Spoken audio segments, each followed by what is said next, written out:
Hey, welcome back to Ford University. If you have been trying to use affirmations to reprogram your subconscious mind or to manifest and it hasn't been working for you, it might be because you haven't followed these 6 guidelines. So I'm going to teach you how to actually make affirmations work for you.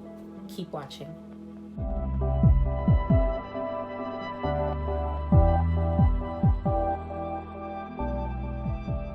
Hey, welcome back. I'm Master Hypnotherapist Juliet, and I help corporate leaders, light workers, and entrepreneurs that are overthinking and burnt out reach their full potential with ease using transcendental hypnosis. So in this video, I want to talk about affirmations and basically how to actually make them work for you. And so I'll first talk about what affirmations really are and why possibly they haven't been working for you, and then I'll break down the 6 guidelines you should follow when creating affirmations so you can manifest anything that you want. Alright, so let's talk about what affirmations actually are. So affirmations are not intentions, they're not something on your to-do list, or they're not hopes and wishes or something that you write in your journal. Affirmations are confirmations of your reality. Okay? So they are a powerful tool to reprogram your mind and shift your reality. So you should take that into consideration first. That's probably why affirmations haven't been working for you. If you're writing them like a grocery list, like, okay, get some money in my business, okay, lose some weight, like, that's most likely why they haven't manifested or actually worked for you to reprogram your subconscious mind. So you can use affirmations for any area of your life and to manifest or to hit any goals. And so the first thing that you need to look at when you're writing your affirmations is your identity.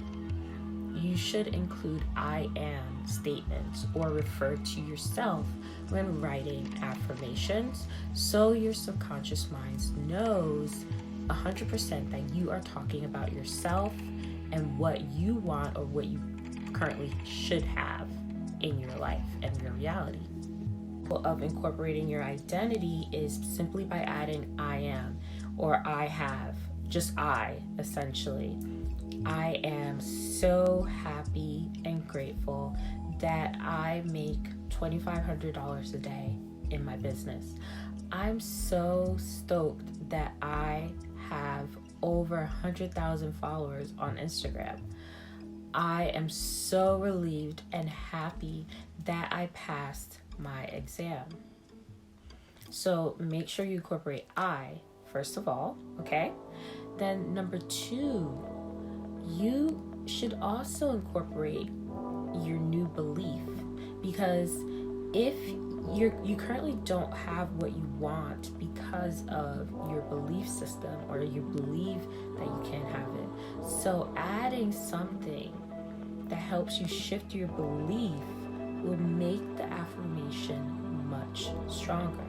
So, for example, I am so happy and grateful that I was able to pass my exam with ease. So if you're someone that thinks that that doesn't want to study hard to pass the exam, incorporate ease into it.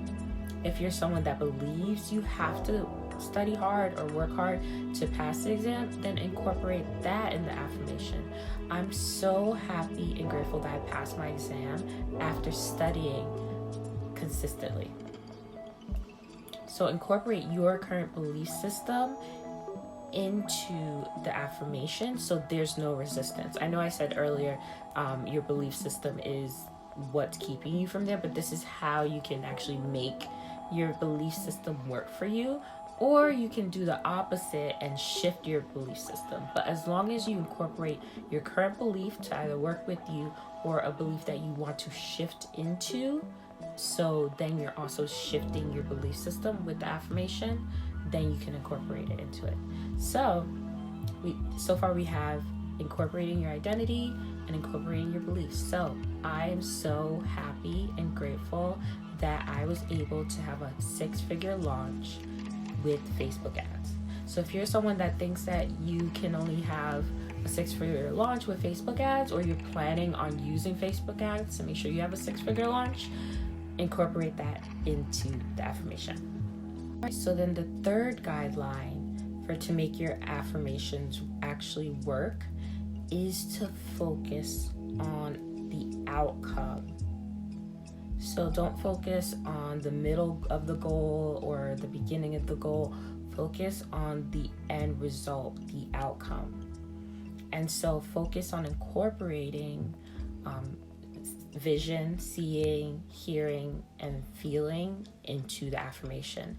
So you can say, I feel I'm so happy and grateful, or you could say, wow, I see my beautiful garden thriving.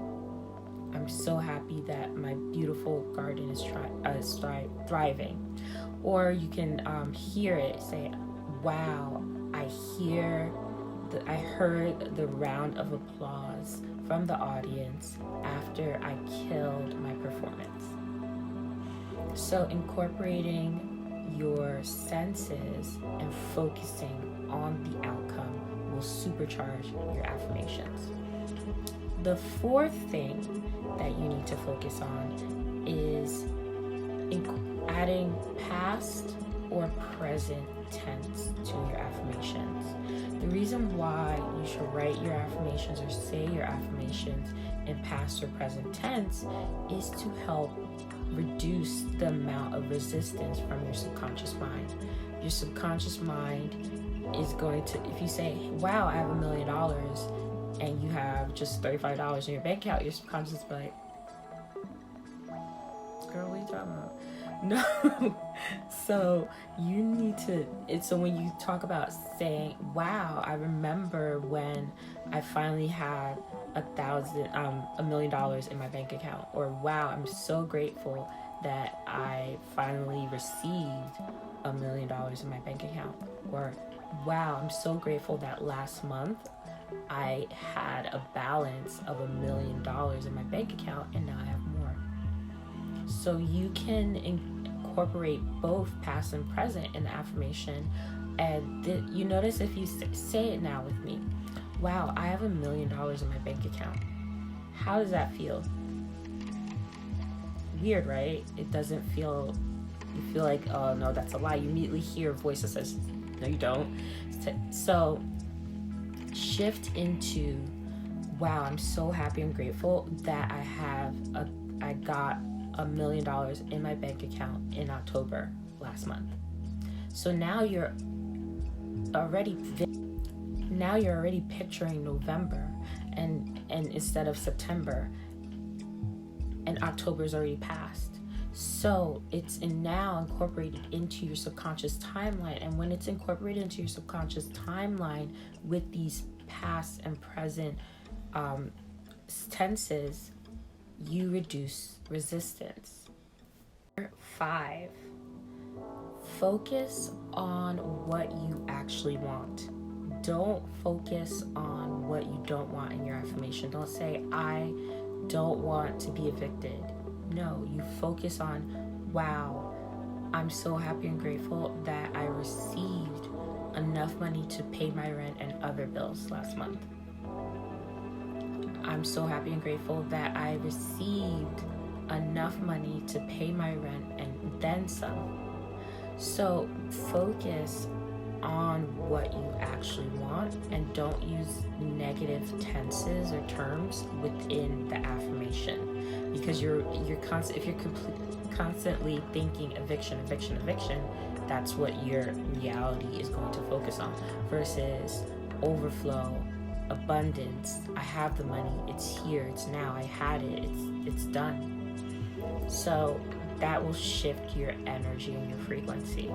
So the last thing that you need to do is add visualization. As you're writing down your affirmations or as you're saying them out loud to yourself, visualize. That's why it's important that you think about the outcome. So when you focus on the outcome, it's easy to see the picture of the outcome in your mind. And when you picture the outcome, put yourself in that picture. So you're looking through first person and your own eyes. So this ensures that your subconscious wants this to happen to you, not someone else. I actually had an instance where I was doing affirmations for money, for a new camera. And so for some reason, I was just picturing picturing myself with the new camera. And my sister, who looks like me, actually ended up randomly getting a new camera. And I'm like, what? So I just pictured someone that looks like me getting a camera, not actually me. So trust me, that was something that was like, okay, noted. I'm glad she got the camera, but I wanted it. So it's important that you put yourself in the visualization and you're looking through your own eyes, so this happens for you, not just to someone that surrounds you. A lot of people are happy with the manifestations I brought for them, but I would like some of that. Thanks. So those are the 6 guidelines for you to make affirmations work for you, whether it's hitting your goals, whether it's you're manifesting. Follow these guidelines when you create your affirmations, and I promise you'll not only reprogram your subconscious mind, but you will change your life. For more videos on reprogramming your subconscious mind the right way and effectively, check out my playlist or the description box. And if you're interested in manifestation in the subconscious mind, I have a subconscious manifestation kit for free that breaks down one of my favorite methods for manifestation that I use with my hypnotherapy clients. You can get it for free. Download it below, and I will see you in the next video. Thanks for watching.